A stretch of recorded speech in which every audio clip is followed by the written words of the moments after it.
Two of the state's top college football coaches in San Antonio today to address those attending the Texas High School Coaches Association annual convention. In all, they were expecting over 13,000 coaches, but at last count, over 15,000 on hand to take part after it had been canceled last year due to the COVID-19 pandemic. Up first today is the Aggies' Jimbo Fisher, who is coming off his best season in Aggie land, finishing 91, fourth overall in the country, the highest ranking the Aggies have received nationally since 1939 when they won the national championship. Fisher is about to start his fourth season on a contract that pays him $7.5 million a year. Now, one of the new things he'll have to address is the amount of money players can make now based off their likeness, something they'll have some players making much more than others. Well, that's part of it. It's like they're going to do it in pro ball. I mean, usually about 10 or 15% of the players make all the money. The rest of everybody else is minimum. I mean, that's part of the world, and we explain that to them.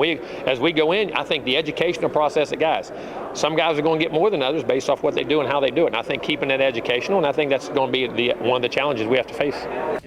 Following Fisher today was UT's new head coach, Steve Sarkisian. He helped lead Alabama to the national championship as their offensive coordinator. Now he takes over for Tom Herman after he was fired following the Longhorns' 55-23 victory over Colorado in the Valero Alamo Bowl here in San Antonio, finishing with a disappointing 7-3 record. Sarkisian is supposed to get the Horns back to national prominence.